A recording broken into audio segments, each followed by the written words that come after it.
Ya, bismillahirrahmanirrahim. Assalamualaikum warahmatullahi wabarakatuh.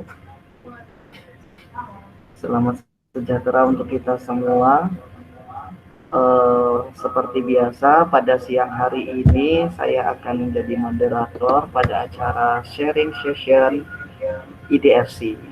Kali ini pemateri kita adalah seorang dokter cantik yang bernama Dr. Atiswati yang akan mempresentasikan presentasinya dengan judul A Closer Look to COVID-19 Vaccination and Vaccines. Kepada beliau saya persilakan waktu dan tempat. Oke, terima kasih Mas Yusuf. Assalamualaikum warahmatullahi wabarakatuh. Selamat siang teman-teman semua. Terima kasih atas kesempatan yang diberikan kepada saya. Suara saya terdengar kan ya? Terdengar, Bunda. Oke, sip. Sekalian saya izin present ya. Window. Apakah sudah terlihat?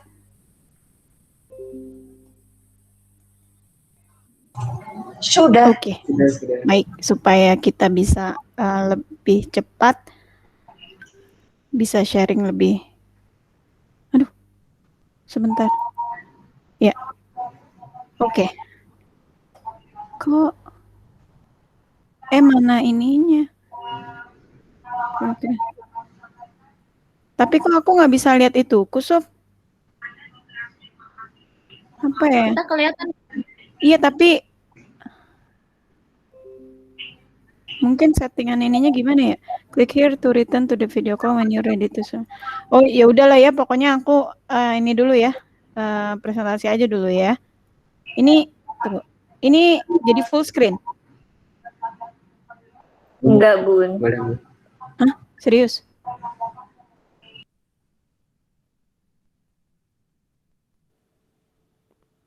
Ya udah, tapi kelihatan. Apakah kecilan? Kelihatan sih. Tapi nggak full screen ya? Gimana ya caranya yang? Atau gimana cara? Slideshow. Ada slideshow. Itunya you are presenting kan? Ini udah di tengah nih. F5 nih. Hah? F5. F5. Bisa. Wait. Enggak, di akunya, jadi aku nggak bisa lihat. Kalau Zoom kan bisa double gitu ya, aku nggak bisa gitu. Jadi ini kayak aku harus memilih antara lihat presentasi apa lihat roomnya gitu loh. Oh iya, lihat presentasi aja. Oke, aku lihat presentasi ya. Ya. Iya. Berarti nanti kasih tahu kalau itu terlalu kecil atau terlalu besar ya. Oke. Oke, teman-teman, baiklah. Mungkin saya sedikit sharing. Mungkin teman-teman sebenarnya sudah banyak familiar dengan topik kita siang ini, tetapi kadang-kadang kan kita miss out ya. Kadang-kadang kalau saya sih terlalu banyak baca malah jadi nggak ingat gitu loh. Oh ini yang mana ya? Oh ini yang ini ya gitu. Kadang-kadang kita butuh roadmap di dalam pikiran kita. Nah, mungkin saya sedikit menyajikannya dalam bentuk yang sudah terklasified, sudah dalam koridor. Oh, jadi ada sedikit roadmap di dalam pikiran kita. Nah, saya ingin mengajak teman-teman untuk melihat bagaimanakah program vaksinasi COVID-19 secara global dan vaksin COVID-19 itu sendiri hingga hari ini. Ini tanggal 9 April 2021. Nah, mungkin sedikit status ya, COVID-19 vaccination secara global saat ini sudah tercatat 726 juta shot gitu. Jadi sudah ada 726 juta dosis yang sudah diberikan kepada seluruh populasi masyarakat di secara global. Nah, ini merupakan kampanye vaksinasi terbesar sepanjang sejarah dalam kurun waktu dari Desember hingga sekarang April, itu memakan waktu 4 bulan. Nah, dalam 4 bulan ini 762 juta. Kita bisa bayangkan, it's a tremendous thing gitu. Nah, laju vaksinasi ini sendiri secara rata-rata sudah mencapai, secara kasar sudah mencapai 17 juta dosis per hari secara global. Nah, kalau teman-teman perhatikan di Indonesia hampir sudah ada di seluruh belahan dunia ya. Jadi di Asia, Indonesia, dan negara-negara tetangga, di Afrika, South Africa juga sudah mulai, beberapa negara di Afrika juga sudah mulai sebenarnya, di Arab juga sudah dimulai, dan tentunya di negara-negara penghasil vaksin ini juga sangat accelerate gitu, jadi sudah sangat cepat. Jadi di balik pandemi yang ada sebenarnya ini merupakan breakthrough yang sangat luar biasa. Nah, saya mencoba menggali beberapa data terkait vaksinasi ini untuk memberikan insight seperti apakah rate atau kondisi vaksinasi secara global yang saat ini terjadi. Nah, orang-orang yang setidaknya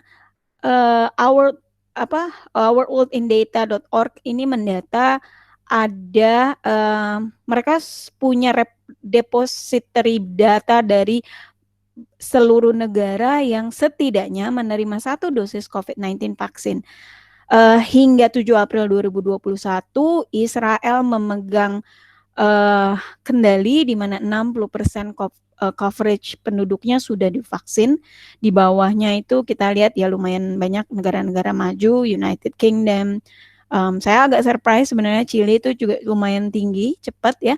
Ada US, bahkan dia surpass US. Gimana?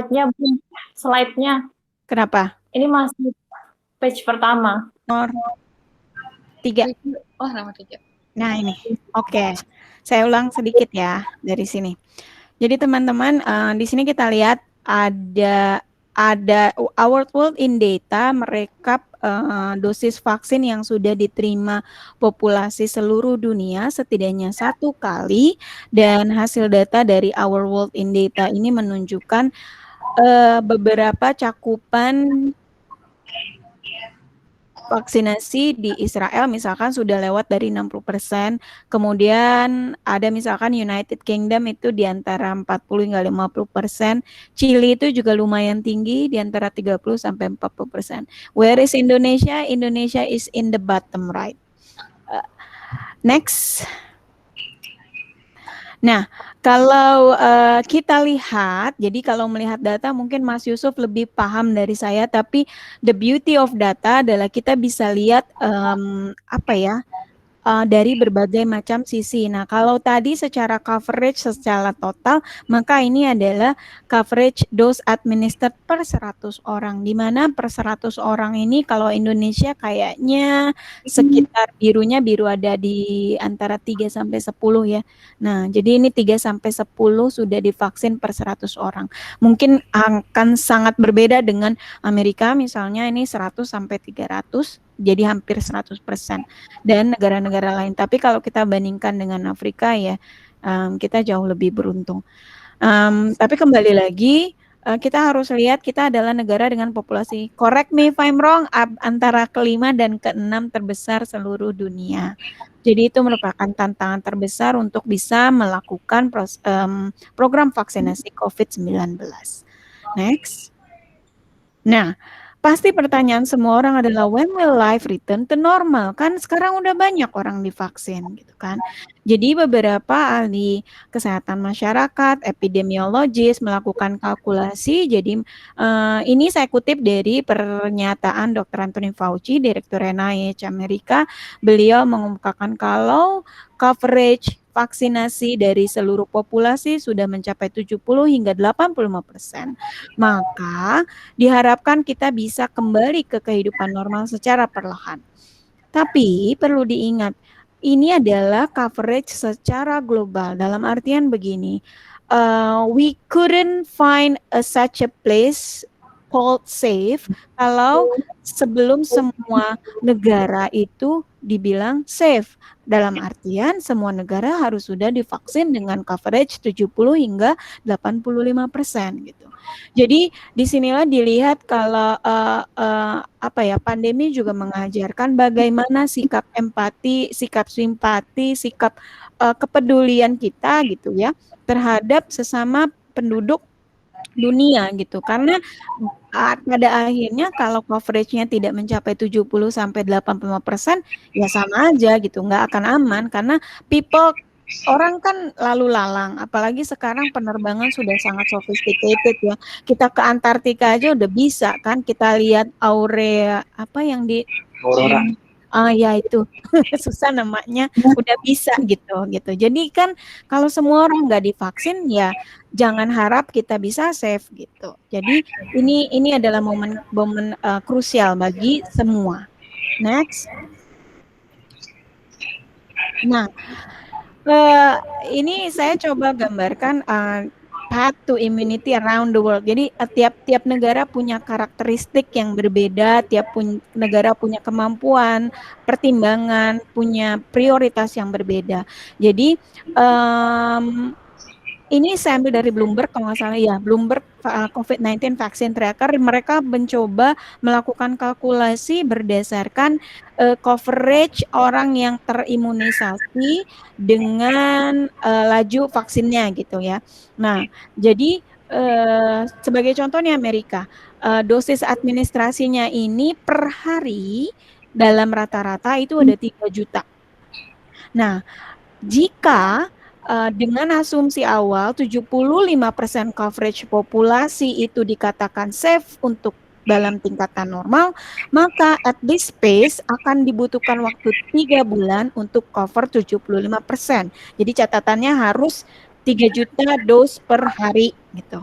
Baru Amerika mungkin 3 bulan lagi mereka akhir summer mendekati apa itu fall, musim gugur. Nah, next. Nah, ini Cina yang menghasilkan vaksin.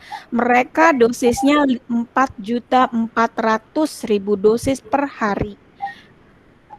Dalam pace seperti ini, bagi Cina ini dibutuhkan waktu 15 bulan untuk mencapai coverage 75% populasi yang sudah divaksin. Dari sini sebenarnya kita sudah bisa mengukur kira-kira next apa yang terjadi dengan negara kita. Next. Nah, ini adalah Indonesia, di mana laju vaksinasi terakhir 264.000 dosis per hari. At this pace, it will take another 4 years to cover 75% population. Tapi dengan catatan ini adalah rate-nya 200 ribuan. Teman-teman jangan berkecil hati. Semoga ada rencana yang lebih baik. Saya dengar kemarin juga kita dengar dari Dr. Erlina ada beberapa vaksin lain yang sudah masuk. Sekarang kan ada Sinovac dan Oxford AstraZeneca. Kemungkinan mungkin Pfizer, katanya Sputnik 5. Saya nggak tahu Sputnik 5 apa Sputnik V bacanya, itu akan masuk di bulan Juli. Jadi semakin banyak dosnya mudah-mudahan rate-nya makin tinggi sehingga coverage 75% populasi bisa lebih cepat. Kayaknya kan kasihan juga ya kalau 4 tahun kita harus menunggu 4 tahun, nanti kira-kira anaknya Mbak Mila udah umur berapa itu ya. Next. Nah, jadi kalau dirangkum ya, setiap negara ini mereka berlomba untuk mengakhiri pandemi setidaknya di dalam negaranya itu sendiri. Ini krusial karena WHO juga mempertimbangkan akan ada sedikit friksi di mana negara-negara kaya pasti akan melaju, dia akan memimpin perlombaan quote-unquote perlombaan race to end the pandemic. Seperti dari sini aja data sudah berbicara Israel itu pertama 60%, yang kedua ini di bawah Israel itu Sicily, yang ketiga adalah UAE, United Emirates Arab. Nah, ya kita tahu bagaimana kondisi perekonomian, kebijakan terhadap sains dan preferensi negara-negara tersebut terhadap pemilihan vaksin, terhadap kesehatan masyarakat secara umum dan sebagainya. UK dan US sebagai negara yang juga melit di bidang vaksin ternyata baru ada di tengah, karena mungkin kalau US ini kan penduduknya juga banyak, kalau UK juga mereka terkendala dengan penyediaan procurement dari vaksin itu sendiri. Nah, Indonesia masih di bawah. Tapi mudah-mudahan setelah Ramadan ada keajaiban, ada sedikit let's say big improvement dalam upaya melakukan program vaksinasi secara global, secara nasional. Sorry. Nah, di beberapa negara tingkat vaksinasi ini sudah menekan, setidaknya sudah meratakan atau menurunkan infeksi COVID-19. Ya, ini di 3 negara ini, yaitu Israel, di Sicily, dan di UAE. Jadi batasnya cut off-nya 40% tuh, baru angka COVID-19-nya udah mulai flat atau agak berturun sedikit. Agak menurun sedikit, berturun sedikit. Kok jelek sekali. Ya, next. Nah, bagaimana dengan di Indonesia? Data dari Kemenkes ternyata ada rencana roll out untuk vaksinasi Indonesia itu terbagi menjadi 2 wave. Wave pertama dari Januari hingga April 2021, wave kedua dari April 2021 hingga Maret 2022. Nah, jadi rencana pemerintah adalah seperti ini. Yang pertama, pada petugas kesehatan, petugas publik, dan lansia, kita berada di range yang pertama ini ya, yang Januari sampai April. Kemudian yang kedua adalah periode vaksinasinya untuk masyarakat umum April 2021 hingga Maret 2022. Tetapi saya rasa pemerintah mulai membuka keran untuk, saya lupa namanya apa, yang vaksin untuk sektor swasta itu loh. Mungkin nanti teman-teman bisa bantuin, saya lupa namanya. Jadi kayak perusahaannya bisa cari vaksinnya sendiri, nanti diberikan kepada pegawainya. Nah, jadi ini adalah data per 8 April 2021 pukul 18 dari Kementerian Kesehatan Republik Indonesia. Dari total sasaran 181 juta penduduk yang divaksin, dibagi menjadi 3 kelompok. Dari SDM kesehatan ini 1,5 juta vaksin tahap 1 sudah 98% coverage-nya, dan vaksin tahap 2 sudah 88,8. Untuk petugas publik ini dari 17 juta target, ini baru 34% dosis 1 dan hampir 17% dosis 2. Dan untuk lansia, nah ini masih sangat sedikit nih ya, nah, karena targetnya tadinya 21 juta, sampai saat ini baru 8% yang baru dosis 1, dan hanya 2,42% yang dosis 2. Ibu saya sudah dosis 1, yeay. Nah, jadi dari totalnya 40 juta dosis vaksin ini, ternyata serapannya ini baru 23% untuk dosis 1 dan 11% untuk dosis 2. A long way to go, a lot of homework to do, tapi kita harus yakin kalau we are getting through the right path. Oke, next. Nah, tadi saya sedikit bahas masalah vaksinasi, program vaksinasi baik secara global maupun secara nasional. Nah, sekarang mungkin kita sedikit berkenalan dengan vaksin COVID-19 itu sendiri. Kalau di Indonesia mungkin teman-teman kita tahu terbatas sekali penggunaan vaksinnya. Nah, kalau setahu saya baru 2, AstraZeneca dan Sinovac. Tapi mungkin buat teman-teman, saya mau sharing vaksin apa saja yang sudah beredar, authorized, approved, ataupun yang abandoned. Jadi teman-teman, kalau teman-teman mengikuti, kita semua tahu kalau uji bahan baru khususnya vaksin ini harus melewati uji klinis fase 1, fase 2, fase 3 baru diberikan izin untuk penggunaannya. Nah, jadi per 8 April 2021 vaksin COVID-19 itu yang sudah masuk ke fase 1 uji klinis itu ada 50 jenis, di fase 2 ada 35 jenis, di fase 3 ada 23 jenis, yang sudah di-authorize ada 5, yang sudah di-approve ada 8, yang abandon ada 4. Nah, yang menariknya ini justru yang di-abandon, karena beritanya kan agak jarang ya, kalau yang authorized atau approved itu udah banyak banget. Nah, next. Nah, ini yang kita berikan kabar baik dulu, ini yang di-authorize dan di-approve. Mungkin teman-teman juga sudah banyak mendengar deretannya adalah kebanyakan negara-negara besar yang memproduksi, ada Pfizer, ada Moderna, Gamaleya, ada Oxford AstraZeneca, dan turunan dari CanSino, Sinovac, Johnson Johnson, juga India, Johnson Johnson. India ini Bharat Biotech ini lumayan baru, tapi dia udah lewat fase 3 nih, keren juga ternyata. Nah, kalau India tuh lumayan fascinated di biotech karena ada salah satu institut vaksinnya punya India, mereka banyak produksi vaksin untuk distribusi ke Asia, ke kita juga salah satunya. Nama institutnya Serum Institute of India itu investasi yang sangat besar di sana ya. Nah, next yang ingin saya pengen share adalah yang abandon atau yang di stop setelah trial gitu ya. Jadi ternyata ada 4 jenis vaksin yang di stop, di abandon setelah trial. Yang pertama itu dari Imperial College dan satu perusahaan biotech Morningside. Ini hampir sama dengan Pfizer BioNTech, tipenya mRNA based vaksin. Kenapa di stop? Karena tidak memberikan efek yang lebih baik daripada infeksi secara natural. Hal yang sama juga terjadi di perusahaan besar merek yang bekerja sama dengan beberapa institut.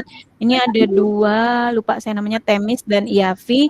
2 vaksin ini juga sama, dia men-trigger imun sistem yang lebih lemah dibandingkan dengan natural infection. Karena di vaksin nggak boleh kayak gitu. Kalau setidaknya mereka harus comparable, harus sama. Kalau lebih rendah itu nggak akan di-approve. Yang terakhir ini dari Queensland, Australia. Ini menarik karena vaksinnya ini ditandem dengan protein, salah satu subunit protein HIV. Ternyata justru ekspresi protein HIV-nya ini malah lebih tinggi dibandingkan dengan subunit proteinnya SARS-CoV-2. Makanya dikatakan induced false positive HIV. Jadi 4 uji coba terhadap vaksin ini di stop. Next. Nah, saya sedikit share, mungkin ini agak teknik, tapi biar kita sama-sama tahu gitu kan ya, namanya 176 juta dosis disuntikan ke setiap orang, itu kita kan pengen tahu apaan yang disuntikin gitu loh, ya kan, nggak sembarangan kan gitu loh. Nah, jadi sebenarnya seperti apakah vaksin-vaksin itu, ini saya grouping berdasarkan jenisnya. Yang pertama ini mRNA based vaksin, jadi vaksin berbasis mRNA. Kalau teman-teman, saya rasa teman-teman di sini semua sangat familiar dengan RNA yang apa namanya naked RNA, bukan naked mannequin, apalagi naked manusia. No. Nah, jadi naked RNA ini adalah contohnya adalah dari Moderna dan BioNTech Pfizer, dia mRNA yang menyandi protein spike protein, yaitu protein yang berfungsi menempel pada host, pada yang menyerang gitu. Jadi ini digunakan sebagai anchor untuk nempel SARS-CoV-2 ke human. Nah, namanya mRNA ini relatif unstable ya. Jadi kalau kita mau PCR kan kita tahu template-nya RNA kan nggak tahan lama gitu kan ya. Nah, makanya RNA ini tidak diproduksi secara sintetik, kemudian dienkapsulasi dengan nanopartikel. Kenapa harus dienkapsulasi? Supaya dia lebih stabil. Kemudian begitu diinjek, diharapkan tubuh kita, hostnya bisa melakukan produksi protein spike. Jadi nantinya protein itu sendiri yang akan menginduce imun respon yang ada di dalam tubuh kita. Nah, yang menarik ini kalau Moderna dan BioNTech ini hampir mirip. Jadi efikasi itu tingkat immunogenicity dan proteksi terhadap populasi ini mencapai 94 hingga 95% dari original strain SARS-CoV-2. 94 sama 95 itu tinggi banget ya teman-teman. Jadi ini karena mereka baru di-develop bulan, saya lupa, pertama kali 3 hari setelah genome sequence-nya itu ada di depositorinya GIS8, maka para peneliti di grup mRNA di Moderna dan BioNTech ini berusaha membuat hal yang sama. Nah, khusus untuk Moderna Jadi, karena kita tahu ini unstable kan ya. Nah, makanya storage-nya kedua vaksin ini tantangan tersendiri untuk proses vaksinasi secara nasional. Jadi butuh refrigerator -20 atau untuk Pfizer malah -70. Ini tremendous challenge untuk kita yang listriknya ya teman-teman bisa pahami sendiri, apalagi di daerah-daerah terkecil gitu ya. Jadi mungkin kendalanya ada di situ. Satu lagi, ini adalah 2 vaksin ini adalah vaksin pertama di dunia berbasis mRNA. Nah, pandemi ini satu lagi membawa breakthrough yang sangat besar karena setelah ini akan pasti sangat banyak penelitian yang akan mengajukan mRNA based vaksin untuk penyakit-penyakit infeksius gitu ya. Sebenarnya kayak Moderna ini kan mereka udah develop sebelumnya untuk MERS, BioNTech juga, bahkan ya tidak hanya ada SARS-CoV yang SARS, ada yang MERS gitu. Jadi nggak semata-mata langsung mereka bikin langsung jadi gitu. Jadi sudah ada penelitiannya terlebih dahulu gitu loh. Udah ada backbone-nya. Jadi mereka tinggal ganti kasetnya gitu. Ini kalau mRNA-nya ini SARS-CoV-2, gimana kalau SARS-CoV-1, gimana lagi kalau mungkin HIV, gimana lagi kalau dengue dan sebagainya dan sebagainya. Next. Nah, selanjutnya adalah viral vector vaksin. Viral vector vaksin ini kondisi di mana kita pakai virus untuk mendeliver RNA atau double strand DNA dari vaksin dari komponen antigen yang ingin kita masukkan ke dalam tubuh. Oxford, Johnson & Johnson, Gamaleya, ini mereka sama semua pakai adenovirus karena ini paling mudah dan paling banyak informasinya untuk dilakukan reverse transcription gitu. Jadi ini yang paling stabil lah ya adenovirus ini, dan banyak sekali kandidat-kandidat vaksin penyakit lain yang menggunakan adenovirus. Jadi sekali lagi ini nggak semata-mata ini cepat banget ya gitu. Jadi kan sekarang yang berkembang ya, ini kok cepat banget ya, jangan-jangan kalau teori konspirasi bilangnya ini pasti dia udah punya sebelumnya nih. Jadi sekarang giliran booming, buat perusahaan-perusahaan ini yang melit gitu ya. Sebenarnya nggak gitu. Adenovirus tuh udah ada di sebelum-sebelumnya, untuk penyakit lain juga udah banyak gitu. Sama seperti mRNA base, rata-rata vaksin-vaksin yang berbasis viral vector ini menggunakan spike protein untuk antigennya. Nah, kalau Oxford AstraZeneca ini punya coveragenya agak lebih rendah, yaitu 82%, Johnson & Johnson juga 72%, dan Gamaleya Sputnik 5 itu hanya 91%. Menariknya, di antara 3 vaksin ini Johnson & Johnson ternyata punya coverage cukup lumayan untuk strain SARS-CoV-2 yang itu nggak kelihatan. B1351 South Africa, varian South Africa. Nanti saya paparkan varian-varian itu. Jadi ini dan Johnson & Johnson adalah satu-satunya vaksin yang dipropose untuk single dose, 1 kali shot aja. Yang lain 2. Teman-teman bisa bayangkan pada saat, jadi kan kalau kita berpikir mungkin ya apa bedanya sih 1 sama 2? Oh, definitely different. Kalau teman-teman bisa bayangkan tadi kan rate vaksinnya itu tinggi banget ya, kita butuh cepat gitu kan ya. Bahkan Cina aja rate-nya harus 4 juta sehari, 1,5 tahun baru selesai. Nah, kebayangkan kalau tadinya dosnya 2 terus jadi dos 1, berapa banyak populasi yang bisa di coverage kalau dosnya kita kurangin. Itu benar-benar great invention ya menurut saya.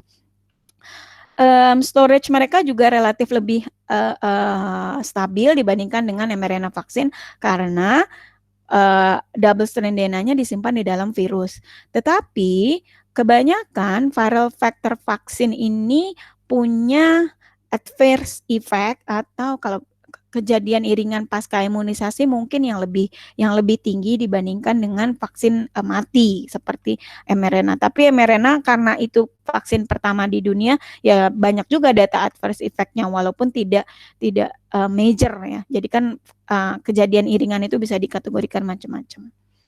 Oh iya, saya lupa. Dari atasnya ada dolar-dolarnya nih, maksudnya harganya nih. Kalau harganya mereka setipe nih. Kalau yang tadi mRNA vaksin itu mahal. Saya lupa deh. Back dulu deh.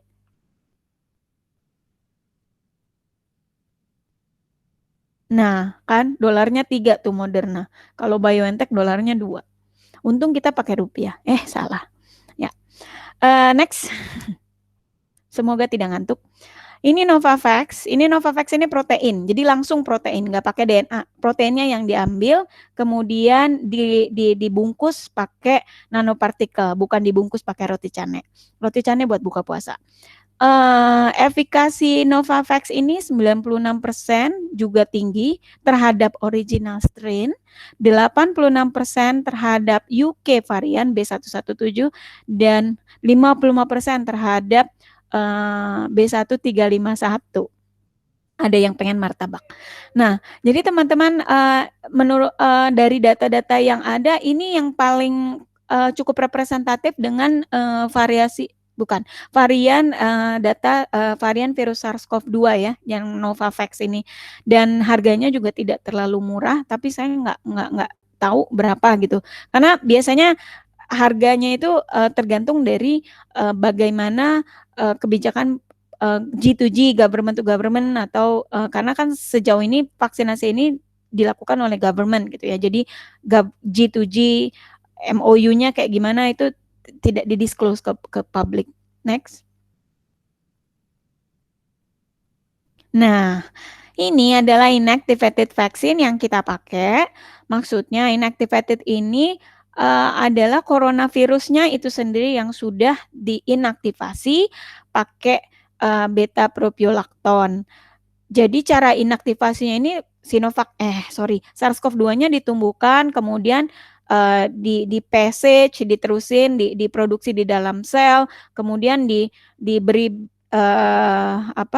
beta propiolakton, nanti dia tidak lagi severe dari SARS-CoV-2 yang menginfeksi manusia. Nah, coveragenya yang dari inactivated vaksin ini cukup beragam, mulai dari 79%, 50%, sampai 51%. Ada 3 perusahaan. Yang pertama Sinopharm, ini BP Corvi, Sinovac, ini CoronaVac, dan yang terakhir ini yang punya India, Bharat Biotech. Mereka juga cukup stabil, disimpannya pada suhu 2 hingga 8 derajat Celcius. Kebetulan saya suka melihat gitu data-data uji klinis dari vaksin-vaksin ini. Sayang sekali data mengenai vaksin inactivated vaksin ini masih sangat terbatas gitu ya. Jadi kadang-kadang kalau sekarang kita mempertanyakan seperti contohnya Sinovac yang dapat di kita ini baru 50% apa iya gitu kan ya. Kayaknya kok setengahnya gitu ya. Tapi mungkin bisa jadi karena memang masih sedikit penelitian yang melakukan itu gitu. Dibandingkan dengan beragamnya Pfizer dan Moderna gitu. Itu mereka tremendous gitu loh, penelitiannya banyak banget. Nah, disitulah peran penting dari studi mengenai vaksin COVID-19. Next. Nah, tadi kan saya bilang saya kemukakan tentang ini against original varian, against bla bla bla varian bla bla bla gitu ya. Sebenarnya pandemi yang sudah berusia 1 tahun sekian bulan ini sudah memberikan kesempatan kepada SARS-CoV-2 untuk melakukan evolusi. Mereka juga ingin beradaptasi. Sebenarnya kan mereka hanya ingin hidup ya. Nah, jadi mereka melakukan adaptasi, maka tampaklah berbagai varian SARS-CoV-2 gitu loh. Sementara vaksin-vaksin yang beredar itu dibuat berdasarkan original varian yang pertama kali ditemukan di Wuhan gitu. Nah, sementara mulai ada genetic mutation di SARS-CoV-2 sebagai contoh yang pertama ditemukan itu UK varian B117, kemudian South African varian B1351, kemudian another UK varian, kemudian yang terakhir malah ada California varian gitu ya. Dan kebanyakan dari varian ini menunjukkan tingkat adaptasi SARS-CoV-2 ini gitu loh. Jadi si SARS-CoV-2-nya makin lama makin pintar sehingga mereka lebih transmissible, either way transmissible, lebih cepat menular atau lebih memberikan severe vaksin gitu loh. Nah, sebagai contoh ini yang UK varian B117 itu 70% lebih transmisif dibandingkan dengan yang original varian. South African varian ini sejauh ini diketahui 50% lebih transmisif. Perlu diketahui bukan berarti ini hanya sekian persen, tapi tidak semua negara memiliki kemampuan untuk melakukan genomic surveillance. Dalam artian mereka nggak semuanya melakukan sequencing. Jadi kita nggak tahu varian yang sudah beredar di society, di populasi kita tuh apa aja. Kalau nggak salah awal Maret katanya sudah ada varian B117 masuk ke Jakarta dan Medan dan Surabaya, nah 3 kota itu.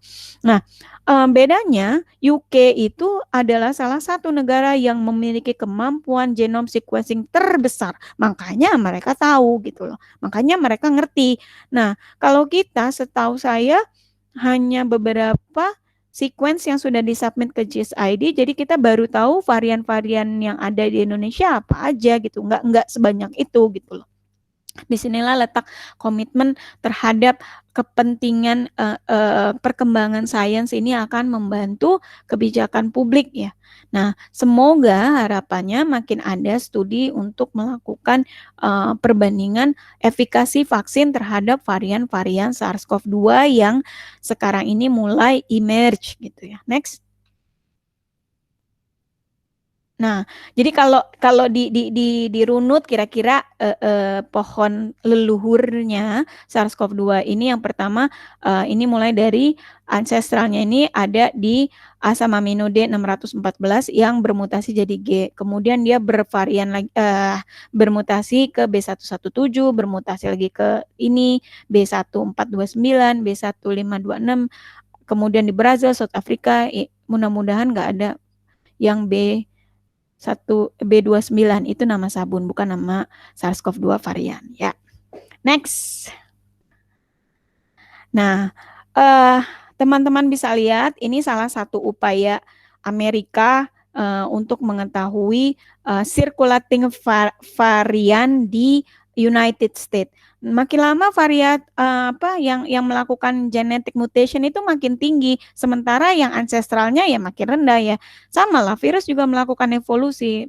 Mereka cuma mau hidup kan sebenarnya. Jadi kalau kita udah pinter, kita udah mengurangi transmisi, pakai masker, jaga jarak dan sebagainya, ya mereka berpikir kok mungkin populasi mereka kok gimana caranya biar bisa lebih transmisif, gimana caranya biar bisa lebih severe gitu ya, supaya mereka hidupnya bisa lebih bertahan. Intinya adalah kan sebenarnya mereka ingin bertahan gitu. Jadi ini sebagai contoh dari tanggal berapa tuh?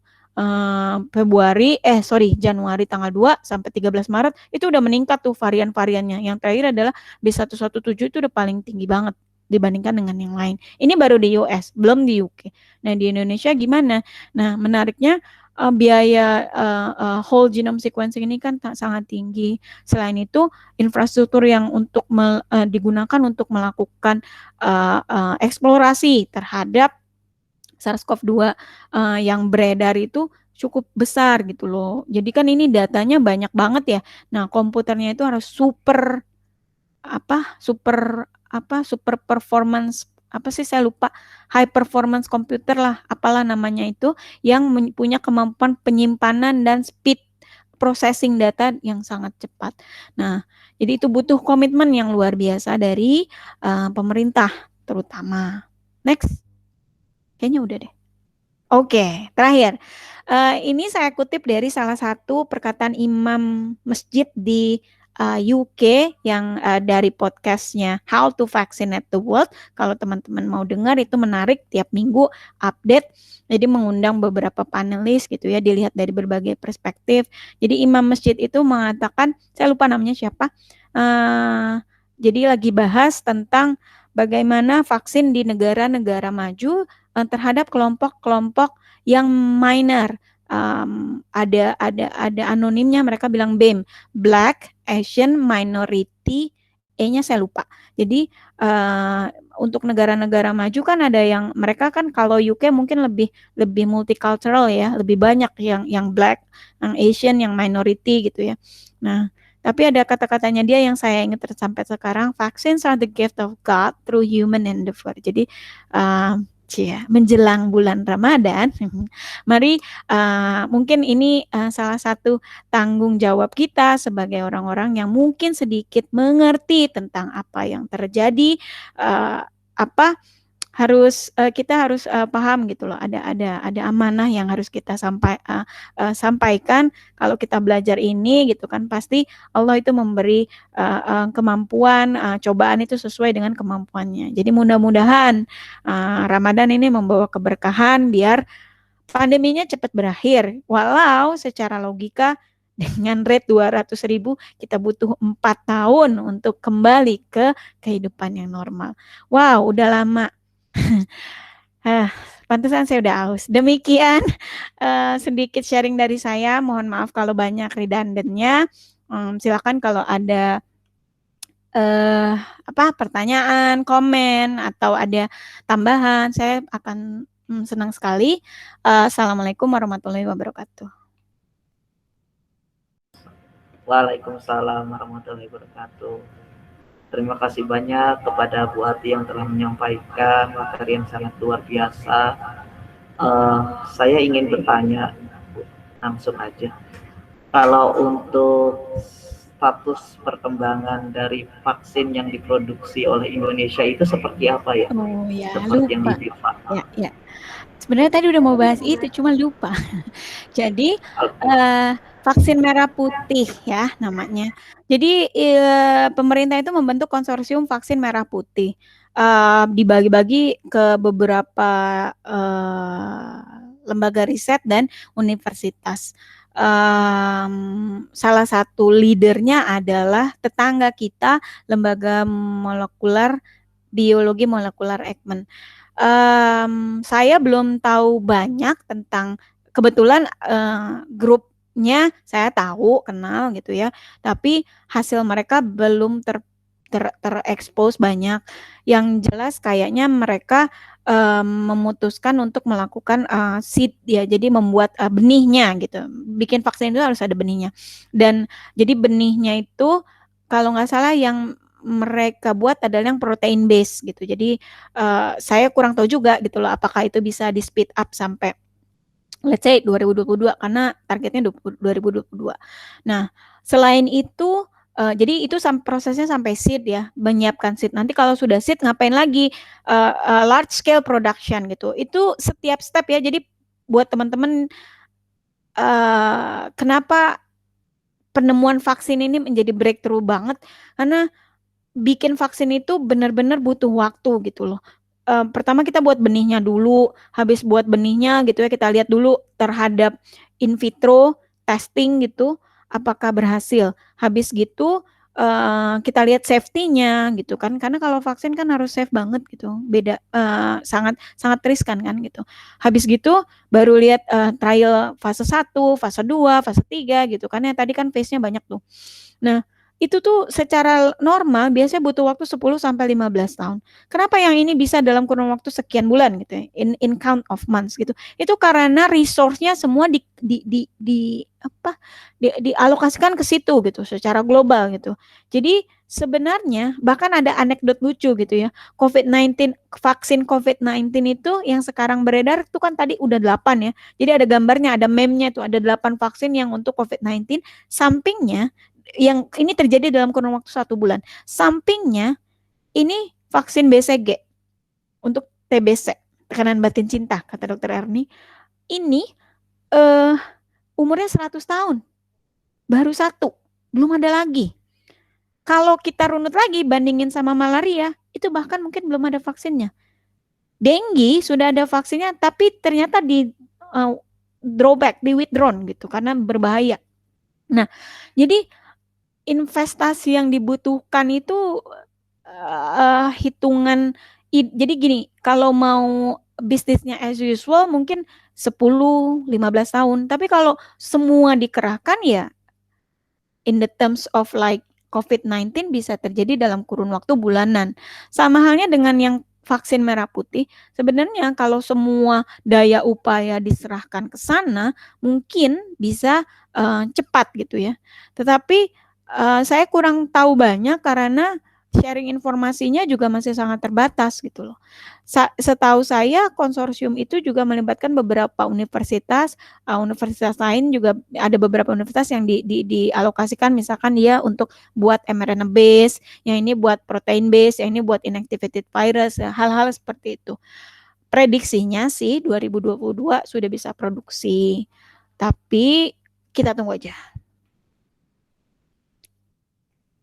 Gitu. Oke.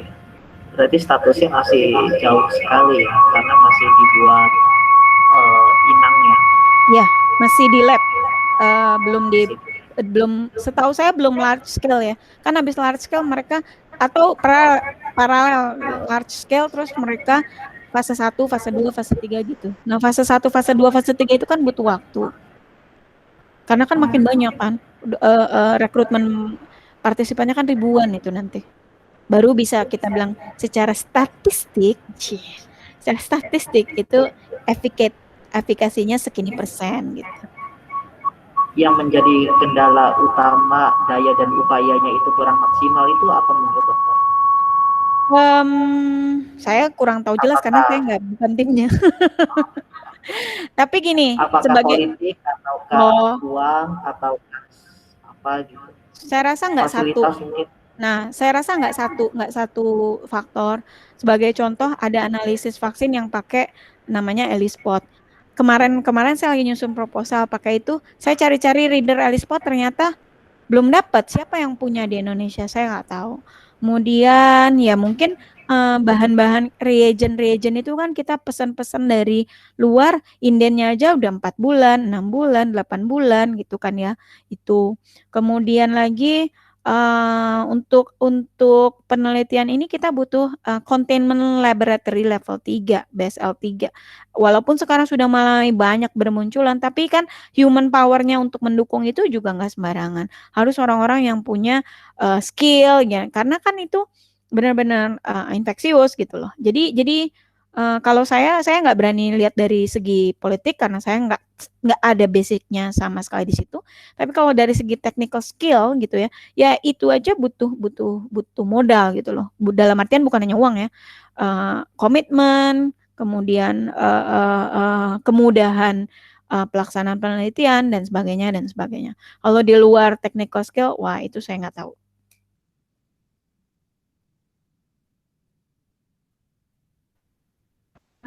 Ya.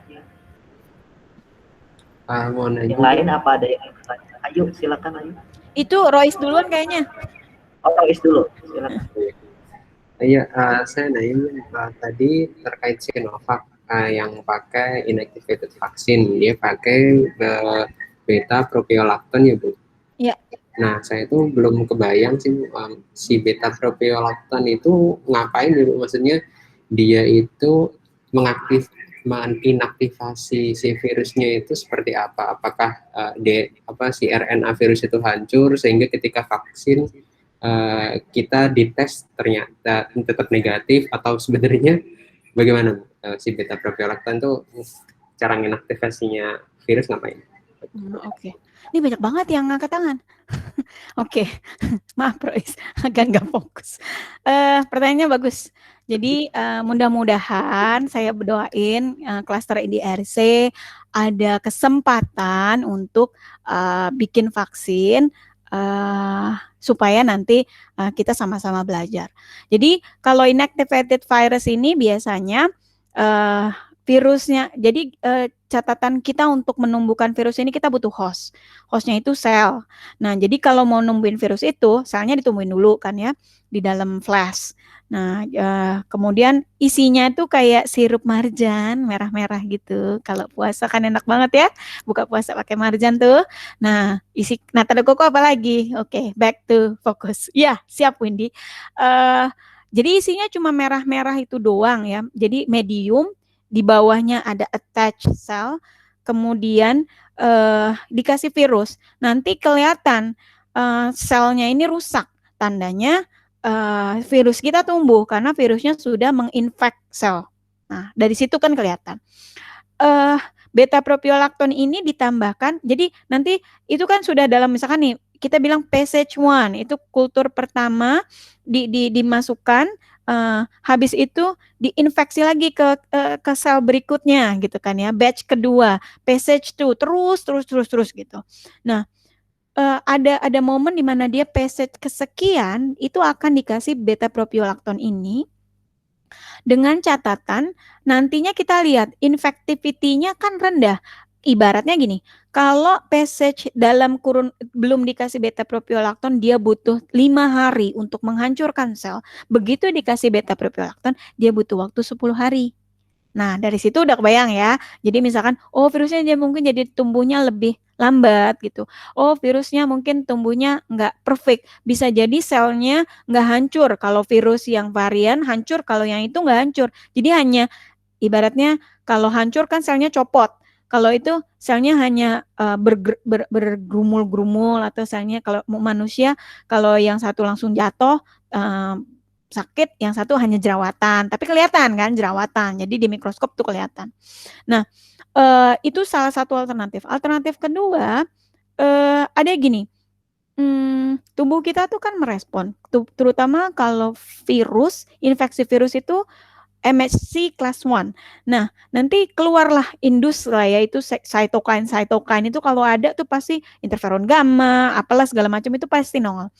Nah, dengan inaktivasi itu kadang-kadang ada cytokine yang di-reduce, yang disupres gitu. Jadi nggak ketahuan karena nggak terstimulasi gitu loh. Karena si protein ini tidak si virus ini tidak memberikan antigen yang menginduksi sinyal dari proses sinyal transduction pathway imunnya virus itu sendiri, sel itu sendiri gitu loh. Ada banyak cara bagaimana inaktivasi itu dilakukan dan ada banyak tipe gitu. Bisa jadi dia tidak nempel secara utuh pada mukosal sel, bisa jadi dia menghambat memotong jalur inaktivasi interferon gamma sehingga tubuh kita nggak nganggap itu berbahaya amat gitu loh. Jadi banyak. Nah, detailnya saya belum baca terus terang.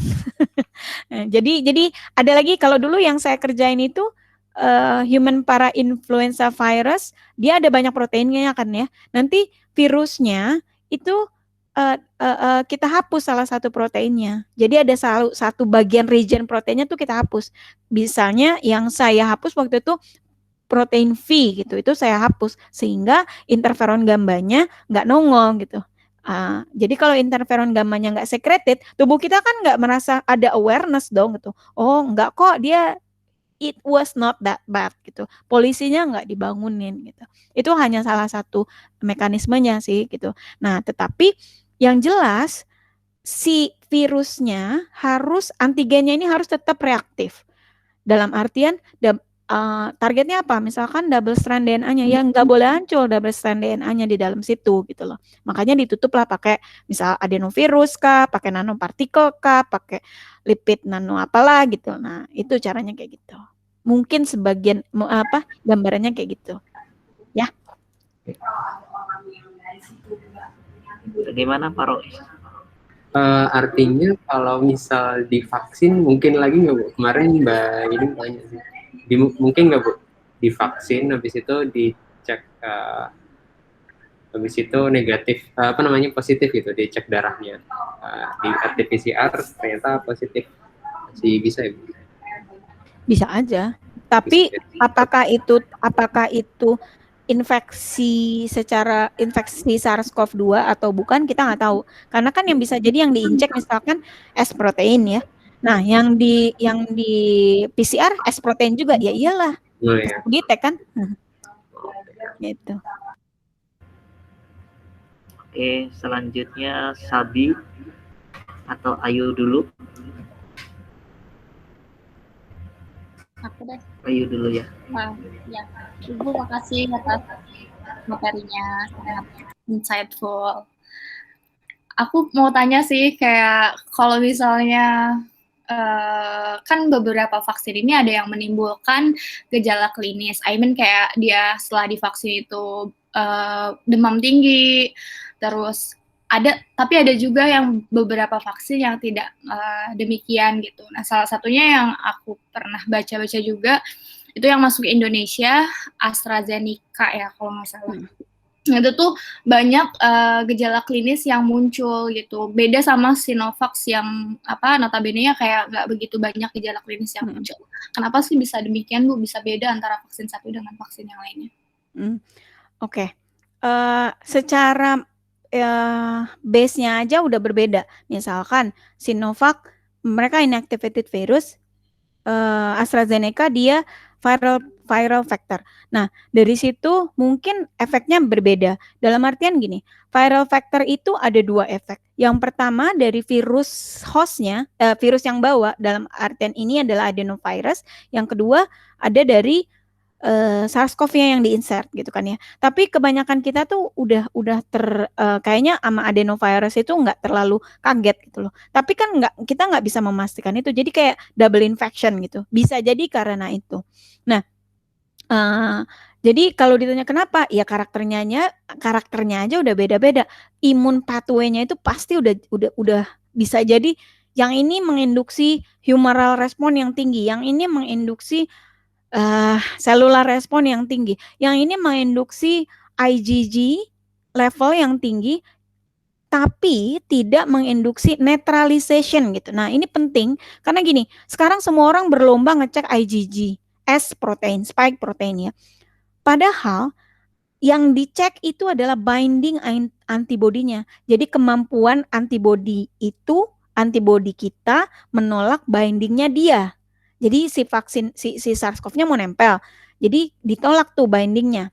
Nah, misalnya let's say Sinovac 70% coverage binding antibodinya. Berarti 70% bisa menolak tempelan ya. Tapi sebenarnya yang paling memegang signifikan itu bukan binding antibody, tapi neutralization antibody. Kalau dia udah nempel, bisa nggak dinetralin? Ini kan ada 70% udah dihambat nih bindingnya. Nah, yang 30% kan masih nempel. Nah, yang 30% nempel ini dia kan masih masuk. Nah, bisa nggak untuk menghambat itu? Makanya yang dicek adalah neutralisasi antibodi kita untuk menetralkan. Namanya ini antigen lain, bisa nggak kita netralkan? Bisa nggak kita keep gitu loh. Nah, ini yang penelitian ini yang untuk Sinovac ini benar-benar masih limited.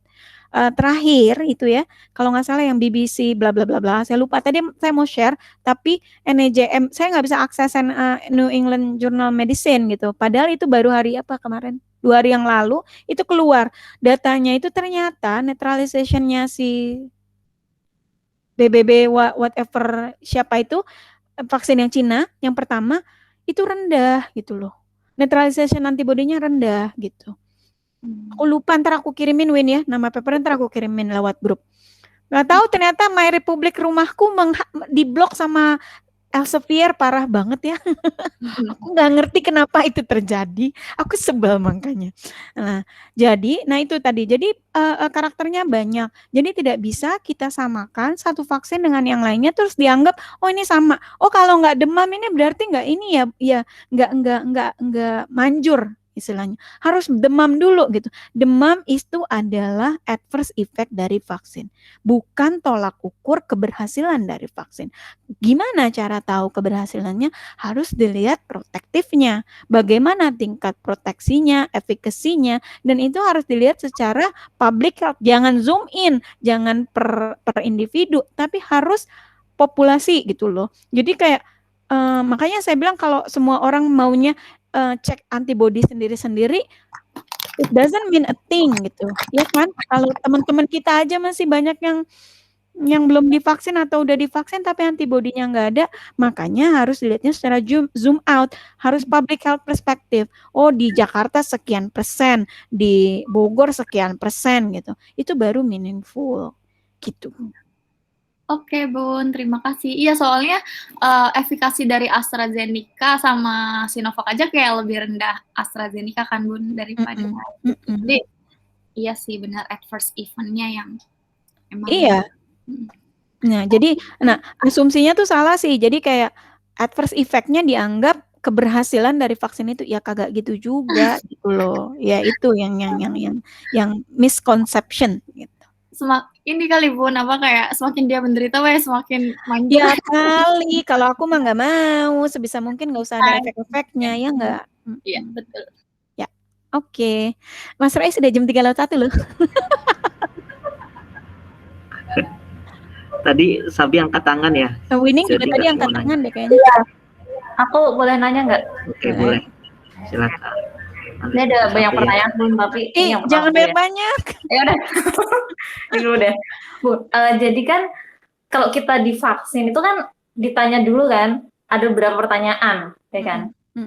Nah, bagaimana dengan orang-orang yang memiliki resiko tinggi? Maksudnya misalkan kayak yang cancer gitu-gitu, Bun. Apakah kan ada pertanyaan nggak diberikan, ada kasus yang tidak diberikan sama sekali atau gitu enggak? Nah, bagi orang-orang yang tidak bisa diberikan vaksin sama sekali itu bagaimana? Maksudnya nasibnya. Bagaimana? Terus ini menyambung pertanyaan yang pertama, kan ada kasus juga ya yang setelah divaksin, bahkan udah vaksin kedua, itu bisa kena lagi gitu. Maksudnya menimbulkan gejala yang klinisnya terlihat gitu ya, misalnya infeksi. Nah, kalau kayak gitu tuh gimana ya Bun? Terus apakah kalau misalkan semuanya udah divaksin, benar-benar pandemi ini selesai, atau justru normalnya adalah ya udah kita pakai masker aja gitu selamanya? Aduh, serem ya. Enggak ini.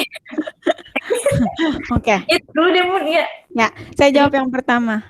Sebentar, yang pertama itu adalah, bagaimana nasib dengan orang-orang yang imunokompromis gitu ya. Jadi orang-orang HIV, orang-orang yang menderita sistem imunnya terbatas, ini adalah golongan orang-orang yang memang tidak divaksin. Nah, terus gimana nasib mereka? That is why we were vaccinated, to cover them. Jadi herd immunity itu akan terbentuk pada capaian sekian. Kalau dari yang ini yang diharapkan, kalau sudah sekian persen, let's say 75% tadi ya, populasi itu sudah divaksin, diharapkan circulating SARS-CoV-2 itu akan sangat rendah di populasi itu. Makanya kita ini menjadi shield, menjadi guard bagi mereka-mereka yang tidak bisa divaksin. Ya selamanya mungkin mereka tidak akan divaksin gitu. Apalagi orang HIV itu sangat rentan sekali. Atau di kemudian hari, atau mungkin sekarang saya rasa sudah ada desain untuk mereka-mereka yang imunokompromis. Jadi desain vaksinnya untuk mereka-mereka yang imunokompromis itu, ya misalnya didesain nih, kalau yang orang-orang yang tidak bisa, kalau yang HIV itu interferon responnya rendah gitu, ya udah jadi didesain jangan yang mengindus interferon gitu. Nah itu bisa tuh. Kebetulan teman saya waktu itu pernah kembangkan, dia risetnya vaksin untuk mereka-mereka yang imunokompromis gitu. Tapi sejauh mana akan berhasil, ya itu tergantung bagaimana speed up-nya, bagaimana efikasi di uji trialnya dan sebagainya dan sebagainya. Itu pertanyaan pertama. Pertanyaan kedua, we call that breakthrough infection. Udah divaksin 2 dosis, tapi ternyata masih kena. Nah, possibility-nya bisa jadi yang pertama mungkin variannya udah berbeda, bukan lagi varian yang original, dikembangkannya dari situ. Kalau variannya, let's say, kalau dalam hal SARS-CoV-2 kebanyakan proteinnya adalah S protein, maka mungkin varian yang menyerang itu adalah varian yang S proteinnya udah mutasi. Jadi dia udah nggak kenal lagi tuh sama yang varian yang ada di vaksin, udah beda lagi gitu loh. Nah, terus gimana dong? Apakah selamanya kita harus pakai masker? Ya enggak, karena breakthrough infection ini juga pasti kan akan bisa kelihatan kan. Makanya tadi tuh ada kalau Novavax itu terhadap varian B117 itu lumayan tinggi gitu ya. Jadi enggak dari original varian udah kita berhenti sampai di situ. Sekarang penelitiannya udah geser ke arah bagaimana dengan ketahanan vaksin-vaksin ini terhadap varian-varian yang baru gitu loh. Apakah mereka tetap bisa melakukan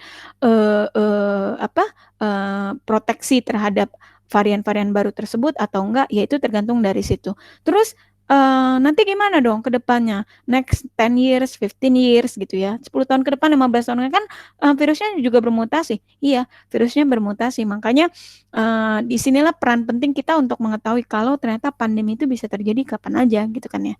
Nah, jadi bisa jadi nanti ada nauzubillah min dzalik ya, mungkin virusnya udah lebih pintar atau mungkin bukan SARS-CoV atau apapun yang lain. Tapi harapannya dengan kecanggihan teknologi yang seperti sekarang ini kita bisa mengikuti perkembangan dari varian yang ada gitu loh. Makanya kalau sekarang itu vaksin kan 3 hari sequence-nya di post langsung bikin vaksin, langsung sudah bisa dalam 1 tahun udah bisa bikin gitu ya. Kalau vaksin influenza itu tiap tahun variannya keluar tuh yang termutasi apa aja. Nah, kalau di negara-negara Southern Hemisphere mereka lakukan tuh, ini variannya yang banyak akan ini, maka variasi vaksinnya juga berganti gitu. Batch-batch per tahunnya biasanya ada variasi. Nah, mungkin skenario SARS-CoV-2 vaksinnya akan seperti itu. Jadi tiap tahun dilihat apakah mungkin ada mutasi, kemudian apakah kita bisa men-speed up produksi vaksin dengan mutasi tersebut. Begitu, sementara. Oke. Tenang, jangan pesimis. Jangan pesimis. Berarti sangat dimungkinkan ya kalau nanti setahun lagi kita divaksin dengan vaksin yang bisa jadi. Ya, bisa jadi. Terus yang buat vaksin orang-orang yang autoimun begitu sudah ada belum, Bu? Maksudnya selain yang COVID, ada contohnya nggak yang sudah? Kalau sudah dimasalkan ya? Saya nggak inget sih. Oke. Boleh nanya lagi nggak? Nggak boleh. Mungkin ke Mbak Wining dulu ya. Ya udah ya. Makasih. Terima kasih. Ya Bun. Ya. Keren banget Bun penjelasannya. Sebenarnya mau nanya yang terakhir itu Bun, menarik Bun, soal ketahanan vaksin untuk beberapa variasi baru. Nah kemarin sempat diskusi ya sama Mas Rois, maksudnya tadi udah terjawab sih, ternyata kayaknya izin menyimpulkan ya Bun, bener nggak sih Bun kalau misal sepertinya kalau misal kita udah divaksin Sinovac nih sekarang pakai varian yang paling tua Manchester tadi, dan ternyata berkembang tuh di Jakarta misalnya varian yang baru dari Inggris. Berarti tadi kan di Habis Lab tingkat keefektifannya 70% ya kalau nggak salah. Nah, kalau misalnya di Afrika itu efektifannya 50%, berarti kesimpulannya vaksin yang Sinovac ini bisa dieliminir ya Bu? Ya Bun ya. Maksudnya nanti kita tetap buat vaksin yang baru gitu ya Bun ya? Atau gimana Bun? Ya, itu besar kemungkinan juga gitu. Ya bisa jadi nanti kayak frequent vaccination gitu loh. Jadi tadi yang seperti Sabi asumsikan ya, bisa jadi dong tiap tahun kita divaksin SARS-CoV-2. Bisa jadi. Kalau speed up mutasi si SARS-CoV-2 ini sangat tremendous gitu ya. Cepat dia, adaptif banget. Kita begini, dia begitu gitu. Makanya jangan suka berubah-berubah. Nanti orang jadi nggak suka. Salah. Ya intinya gitu Mbak. Jadi maksudnya ya itu karena tipikal vaksin influenza itu mereka punya kemampuan mutasi yang cukup tinggi gitu. Makanya surveillance itu butuh. Makanya ya sekarang kan jadi kayak kerjasama antara bukan hanya vaksinolog doang, atau misalkan klinisi haja, atau misalkan dokter hewan aja gitu kan. Jadi kalau kan sekarang tuh kan concernnya WHO tuh kan udah mengeluarkan report ya tentang asal muasal originated lab original atau human created gitu kan. Itu kan semua asalnya dari spillover hewan gitu kan. Jadi ya itulah, kita tuh nggak bisa hidup sendiri gitu. Kita tetap butuh dokter hewan, kita tetap butuh gitu deh, apa namanya? Kita butuh orang yang genomic surveillance, kita butuh yang bekerja di vaksin, kita butuh dokter dan semuanya. Tetap semangat, Cile, tetap semangat. Ya Bun, udah Ya. sih Bun, itu doang sih tadi Oke, ya. Jam 3:11 nih. Sapi jadi nanya lagi nggak? Cukup aja deh nanti. Cukup. Nanti nanya. Oke. Kalau cukup, mari kita akhiri pertemuan pada siang hari ini. Saya mengucapkan terima kasih banyak kepada pemateri kita yang sangat luar biasa dan juga kepada para peserta yang sangat antusias. Kita akan bertemu lagi di Jumat minggu depan dengan pemateri Ibu Yunita Windy Anggraini. Jadi SS nggak? Jadi SS nggak nih? Oh ya, SS. Silakan dibuka. Silakan. Aku copotin ini. Kameranya. Aku nggak mau buka kamera, nggak apa-apa ya. Belum mandi. Kenapa? Belum mandi. Belum mandi ya? Mbak Winnie. Oke teman-teman.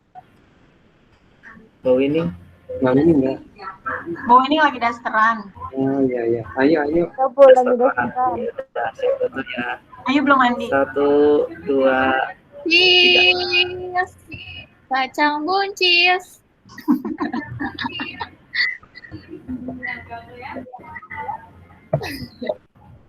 Sekali lagi dari Mas Rois kan?